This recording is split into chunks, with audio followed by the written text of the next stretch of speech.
मैं डॉक्टर नाथूलाल गुर्जर, विधि विभाग, राजस्थान विश्वविद्यालय जयपुर। छात्रों, आपको आज महिलाओं के सांप्रदायिक अधिकार और विधि के बारे में आज चर्चा करेंगे। महिलाओं के संपत्ति के अधिकार जो प्राचीन समय में जो नहीं दिए जाते थे, वर्तमान में महिलाओं की जनसंख्या विश्व में लगभग आधी है और महिलाएं वर्तमान में 2/3 महिलाएं श्रमिकों के रूप में कार्यरत है और उनमें से 11% महिलाएं have been declared as the member of the parliament and legislative assembly in the India. Only 1% women have property rights in the world's property. महिलाओं की जो स्थिति प्राचीन समय में एक वस्तु के रूप में मानी जाती थी और उन्हें चुनाव के अधिकार और संपत्ति के अधिकारों से वंचित किया जाता था। लेकिन मुगल काल के दौरान महिलाओं की स्थिति में और भी गिरावट आ गई और स्वतंत्रता के काल के पश्चात महिलाओं की स्थिति में कुछ उत्तरोत्तर वृद्धि हुई। महिलाओं की प्राचीन समय में भारत में गार्गी, मैत्री और इंदिरा गांधी से लेकर महिलाओं की स्थिति में सुधार हुआ। अब हम संपत्ति के बारे में आज चर्चा करेंगे। संपत्ति से तात्पर्य ऐसी कोई भी वस्तु जिसे व्यक्ति स्वत्व और कब्जा रखता हो, इसमें और वो कुछ मूल्यवान भी हो सकती है। इसलिए संपत्ति अचल और चल हो सकती है। अचल संपत्ति के अंतर्गत भूमि, भवन आदि आते हैं जो हमें भौतिक रूप से दिखाई देते हैं और सचल जिसे चल संपत्ति, मूवेबल संपत्ति कहते हैं, उसमें जो ऐसी संपत्ति जो एक जगह से दूसरी जगह तक ले जाई जा सकती है, उठाई जा सकती है, वहनीय हो सकती है, वो संपत्ति आती है। इसी प्रकार से संपत्ति को मूर्त और अमूर्त संपत्ति के रूप में नामित किया जाता है। मूर्त संपत्ति से तात्पर्य जो भौतिक संपदा जिसमें हमें दिखाई देती है, जिसे हम छू सकते हैं, जिसे महसूस करते हैं, वो संपत्ति आती है। जैसे फर्नीचर, टेप रिकॉर्ड इत्यादि, भूमि, भवन इत्यादि। इनटेंजिबल प्रॉपर्टी के अंतर्गत वो संपत्ति जो हमें न तो दिखाई देती और न ही हम उसे छू सकते हैं और न ही महसूस कर सकते, अर्थात इसके अंतर्गत पेटेंट, कॉपीराइट, गुडविल इत्यादि आती है।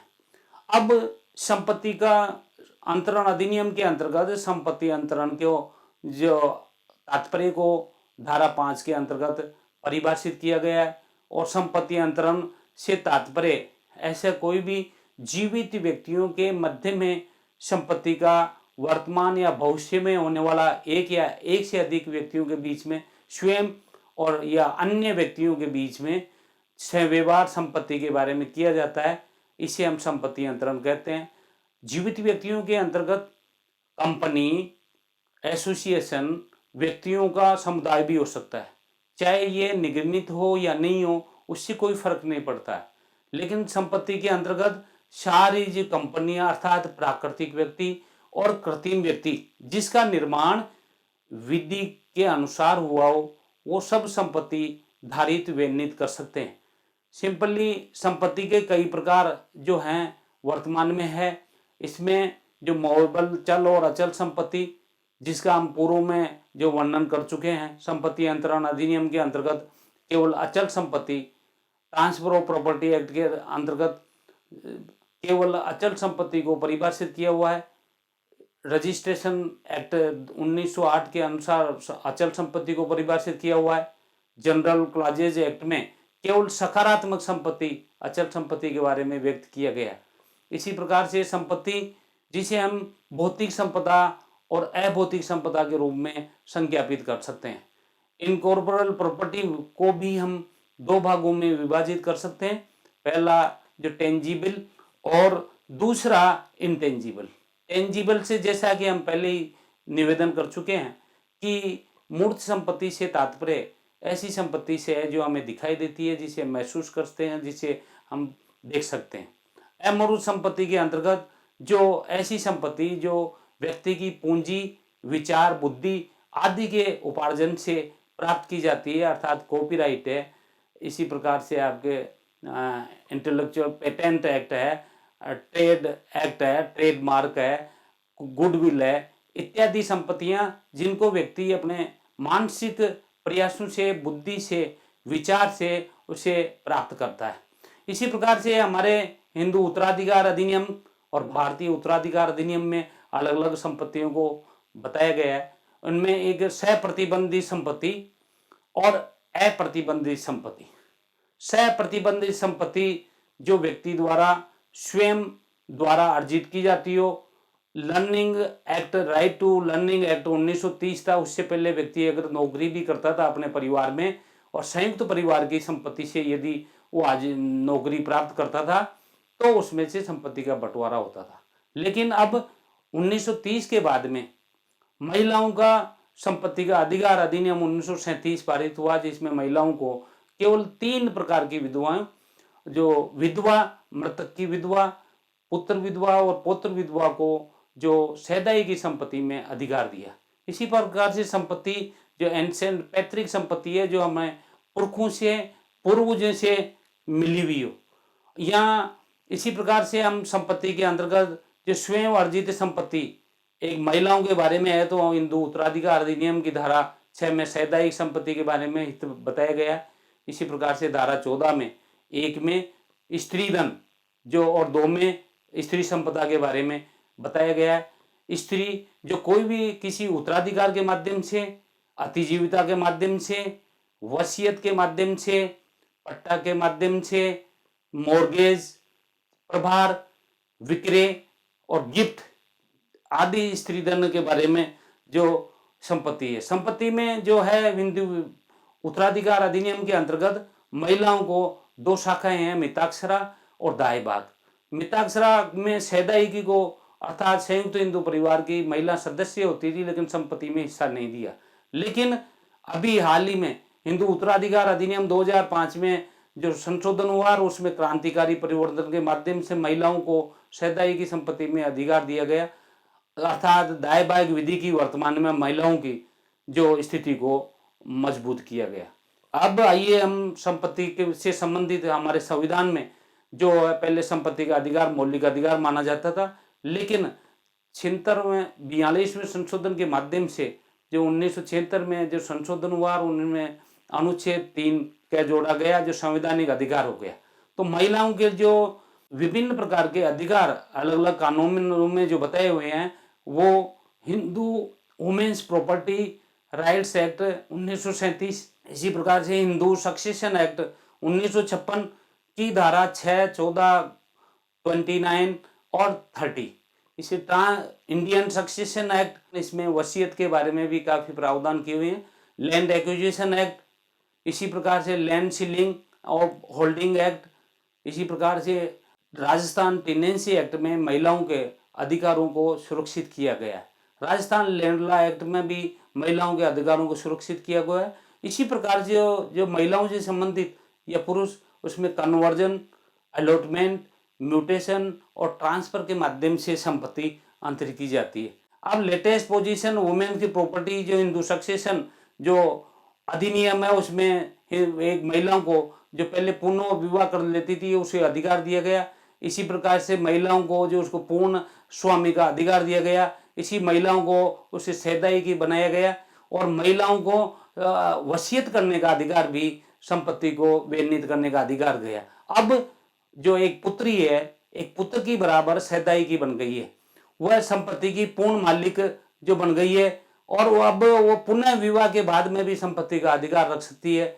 और अब महिलाएं जो है अपनी संपत्ति को अपने जो ट्रांसफर कर सकती है। इसी प्रकार से जो special protection given the ST/SC women's, उसमें राजस्थान काश्तकारी अधिनियम है, उसमें धारा 38 से 53 तक, चाहे वो संपत्ति विक्रय की जाती हो, चाहे बंधक की जाती हो, चाहे प्रभार में ली जाती हो, चाहे उसका एक्सचेंज किया जाता हो, चाहे उसका बंटवारा किया जाता हो, महिलाओं के बारे में विशेष संरक्षण, यदि वो अनुसूचित जाति जनजाति से संबंधित है तो उनको प्रोटेक्शन किया हुआ है। इसी प्रकार से जो ST/SC जो एट्रोसिटी जो प्रिवेंशन एक्ट, उसमें भी महिलाओं से संबंधित जो अधिकार है धारा 3 क्लॉज 1 से लेके 5 तक महिलाओं से संबंधित अधिकारों को वर्णित किया गया।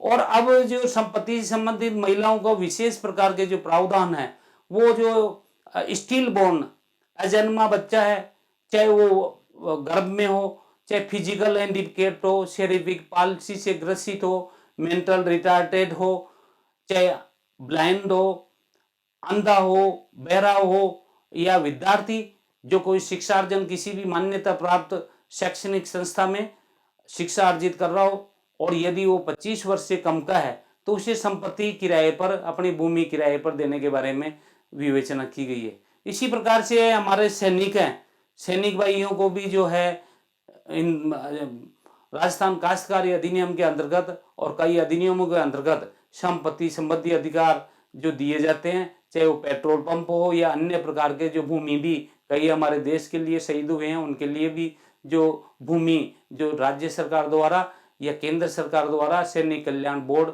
मंत्रालय के माध्यम से दी जाती है। इसी प्रकार से महिला जो अविवाहित हो या महिला वो विधवा हो या वो डेजर्टेड परित्यक्ता हो, उन महिलाओं के लिए भी सरकार ने कई प्रकार की संपत्तियों जो दिए हैं अधिकार। इसी प्रकार से जो हमारी महिलाओं को जो राजस्थान में खासकर जो रजिस्ट्रेशन एक्ट है, उसमें कई प्रकार की राजस्थान सरकार ने अधिसूचना और कानून बनाकर ये विशेष अधिकार दिए हैं कि पुरुष के लिए तो यदि संपत्ति अंतरित की जाती है तो उसमें रजिस्ट्रेशन चार्ज 10% के करीब लगता है, और इसी प्रकार से महिलाओं के लिए उसे आधे से भी कम जो छूट पर 4% के लगभग रजिस्टर जो लिया जाता है। इसी प्रकार से राजस्थान स्टाम्प वैल्यूएशन एक्ट है, उसमें यदि महिला निर्धन है या बेसहारा है या विधवा है तो उसमें स्टाम्प में जो है या सीपीसी की धारा में विशेष आदेश 33 के तहत पापर सूट जो दायर करने का अधिकार दिया गया है। और इसी प्रकार से महिलाओं को जो म्यूनिसिपैलिटी जो एक्ट है उसमें 2009 में विशेष प्रकार के जो अधिकार दिए गए हैं। और हमारे संविधान के संशोधन 73वां और 74वां जो कि 1992 में जो किया गया पंचायत राज जो, और इसी प्रकार से नगरपालिका संस्थाओं में 50% जो महिलाओं को जो रिजर्व 1/3 जो सीटें की गई है, और राजस्थान पंचायत राज एक्ट में भी की गई। तो इस प्रकार से महिलाओं का जो संपत्ति का अधिकार जो प्राचीन समय में चाहे हिंदू उत्तराधिकार अधिनियम में विशेष प्रकार से प्रोटेक्शन दिए गए और उनमें संरक्षण किया गया।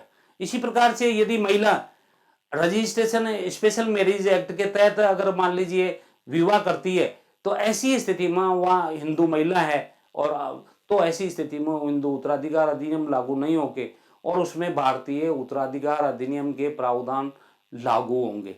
और भारतीय उत्तराधिकार अधिनियम में भी जो खास तौर से वसीयत से संबंधित टेस्टामेंट्री या संपत्ति महिलाओं को भारतीय उत्तराधिकार जो अधिनियम है 1956, उसमें आप देखेंगे कि उसकी प्रथम अनुसूची में 12 प्रकार की जो महिलाएं है उनमें से 8 महिलाओं को संपत्ति का अधिकार दिया गया। इस प्रकार से 2/3 जो संपत्ति का अधिकार महिलाओं को दिया गया, तो संपत्ति का अधिकार दिए जाने से महिलाओं के आत्मसम्मान और स्वाभिमान में निश्चित रूप से अभिवृद्धि हुई है।